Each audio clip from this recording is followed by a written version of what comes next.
Hi everyone! Today, share ko sa inyo my daily routine as mom sa bahay lang. So, stay at home mom, ganito lang gawain ko. Ayan, yan. Pinuksan ko na yung ilaw dyan kasi lilikpitin ko na yung pinaghigaan ng anak ko kasi nakapagligpit na ako dyan ng ibang abubot dyan. Tapos, sa kapagluto na pala ako ng almusal nila yan, yung hot cake. Hawak-hawak niya yan, hot cake, pancake, ano ba yan, kung ano man yun, yun na yun. Basta yun, cake siya. Tapos, sabi yan, tinupi ko na yan, kinuha ko na yung mga unan. Sabi ko, help niya ako. Sabi niya, sige po. Yan, binabot niya sa akin yung isang unan. Yan, tapos sabi ko, tapusin niya na muna yung pagkain niya dyan. Kasi may hawak-hawak pa siya pagkain dyan. Sabi ko, huwag niya na ako tulungan. Kumukumot pa siya dyan. Kapag tinutupi ko nga yan dyan, nakabantay din siya. Kahit nasaan ako, nakasiksik talaga tong batang to. So anyways, ayun na nga, pinagpagpagpag ko yan. Bala ko sana paarawan yung kutsyon namin sa labas kasi medyo mainit nga doon, mahangin nga lang. So yan. Ito, yun, napansin ko na talaga dito sa mga foam ng Uratex ngayon, no? Yung balot nila, ang bilis-bilis masira, yung pinakasapin nila, no?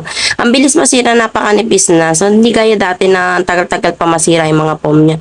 So, ito na nga, bali, nag-umpisa na nga pala ako dito na magwalis kasi mamaya magmamap ako dyan. Inuna ako na pala linisan yung sa kusina, hindi pala sa banyo, sa kusina, kasi nakapaglinis naman na ako ng banyo.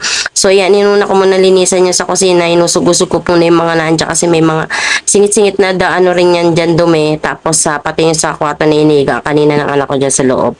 Bali, yun yung pinaka-kwarto ng kapatid ko. So, ayan, tinanggal ko rin yan dyan. Humidifier yon. So, hindi lang nagagamit. So, ayan na nga, nagwalis-walis na ako dyan.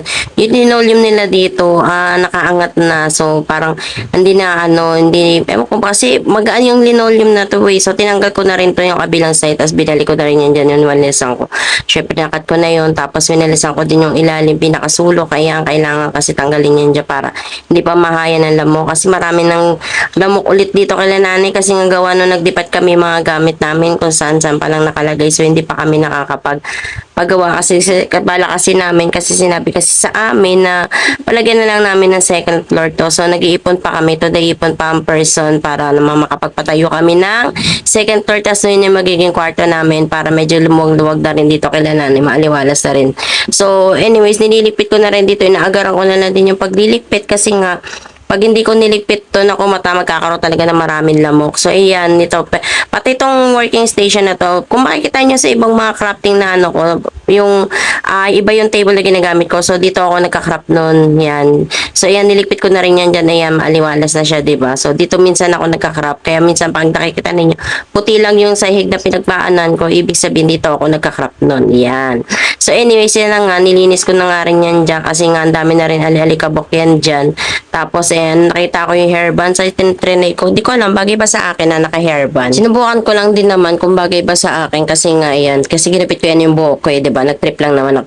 So, ito nga pala yung kortina kasi nga iaangat ko na yan kasi nga para maliwanag na din dito kasi hindi naman kami gumagamit ng ilaw sa umaga. So, sa gabi lang. Ayan. So, yan. Yung kortina ko, meron pala ako niya sa Shopee. Lalagay ko na lang yung link. Tapos, yung tawag dito, meron din sa TikTok yan. So, ayan, nagmap na rin ang person sa ilalim. Ayan, inusog-usog. Siyempre, kailangan tanggalin yung mga ganyan para malinis din yung mga ilalim. So, yun, nilagyan ko lang yan ng Sunrocks, baka naman. So, anyway, yan, Sunrocks, tsaka yung chlorine yung nilagay ko dyan, tsaka yung pagpunananay ko. So, ayan, mabango kasi yun dito, kaya pag kaminap mo yun dito, mabango na iwan yung amoy. Tapos, ito na ulit, nandito na ulit ako sa may labas, sa pinakasalan nila. Ayan, so winalis-walisan ko na rin yan dyan. Linis na rin ang person dyan. Ayan, tinanggal ko rin mga upuan, tas pati mga ilalim ng lamesa. So, ganyan ang ginawa kong ayos para medyo maluwag-luwag na yung pinakadaanan. Since may kortina naman, yan, okay na rin, hindi na rin naman nakita yun sa bahay ng tatay ko, sa kwarto ng tatay ko. So, ayan. Yung mga nakikita ninyo ng mga nasa upuan na yan, na parang kalat-kalat, tupiin yan eh. Mamaya ko na siya tutupiin. Tinanggal ko lang siya sa pagkakasampay para naman pagka tinupi ko, mamaya dire-diretso na lang tapos yung gagawin ko yan yun. So tutupin ko yan, maliwalas na siya. So pinap ko na rin yan. Tapos itong lamesa, yan, tapos na silang kumain yan. So 'di ba, yung huli na kumain kasi pinakamaliit ko. So liligpitin ko na rin yan. So ako na magliligpit din yan. Tapos mamaya kasi mamamalengke na rin ako. So yung gawa ko dito is pautay-utay pag pero nakatapos naman na rin ako maglinis dito. So ayan, pautay-utay yung paggawa ko nga yan dito yan. Tinalian ko yan ako, sabi ko isama ko siya, punta kami sa palengke, maglakad lang kami. So ayan, sabi ko sa kanya, suklayan ko, napakalikot naman yan. Yung pa rin yung hotcake niya, dala-dala niya pa rin, hindi niya pa rin nauubos. Paano ba naman kasi, painot-inot kumain, patagal-tagal kumain, mas marami pa yung laro kaysa sa kain. Pero marami na yan nakain. Pang ilan niya na yan actually. So yan, pagbalik niya yan, hinanap niya pa nga kanina yung natira na hot cake. So yan, palabas na kami dito, papunta na kami ng palengke. Ito, ganito yung lagar dito kay nanay. Ayan, tapos may payong pa yung person, di ba? Kasi mainit. So yan, tontuwa yung anak ko. Sabi ko, kapit ka sa akin. Sabi ko, kaliwete kasi ako, kaya nahirapan naman akong hawakan siya. Sabi ko, sa kabilang side na lang siya. So adjust na lang. Siyempre, ikaw nanay, ikaw mag-adjust. Ito na nga, nakarating na ako ng palengke. Tapos, bumili ako ng tamban. Tapos ngayon ko lang nakita na meron pa ng dilis. Kasi talaga nakita ko. Kasi sa may meron nakita ko kamamis natin na nakita ko. Nagluto ng tamban para natakam naman ako. Kasi malasa naman to. Tapos nakita ko yung dilis. Sabi ko, parang gusto ko magtorta ng dilis. Sabi ko, sige, sa susunod na lang. Tapos sabi ko sana ko, halika rito dito ka sa akin kasi mainit. So, yan. Punta kami dito. Ito, pauwi na kami nito sa bahay. Malapit na kami nito sa bahay. So, yan. Bumasok na. Binuksan ko yung ilaw. Pak. Nilagay ko na yung isda. Yung pagkalagay ko dyan ng isda, pagtingin ko, ay, nandito pa pala yung mga wagasanin. Sabi ko, linisan ko na lang muna to bago ako magdikpit niyan. Ay, bago ako magsaing. At saka, yan, nakapagsaing na pala ako. Bago magsaing, hugasan ko na muna yan. Tapos, yan, nagluto na rin ako niyan. Bitaksa ko na rin yung kawali. Ayan, may tinimpla ako dito kasi lalagyan ko ng breading yung isda. Ayan na nga ganyan, nilagyan ko na ng breading. Tapos, masarap naman din siya Gawa rin ako ng sausawan para naman masarap-sarap yung kain namin.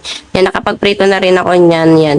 Sinalang ko na siya dyan para naman, yan, nakapaglinis ako. Tapos yung mismis niya ng isda, ibibigay ko yan mamaya sa pusa na pumupunta dito kasi may, pupunta mong isda dito. Tapos kumain na nga kami, yan. So, bago pala kami kumain yan, pumapak pa pala ako niyan, di ba? Siyempre, 11:54, yan, kumain na kami niyan. Pagkatapos yan, hindi pa kami pagkatapos ng kumain, ayan, nakita ko ng sandamakmak na kalat na naman. So, parang sayang lang yung paglilinis ko. Sana hindi na muna pala ako naglinis. So, yun na po. Maraming salamat po. Bye-bye.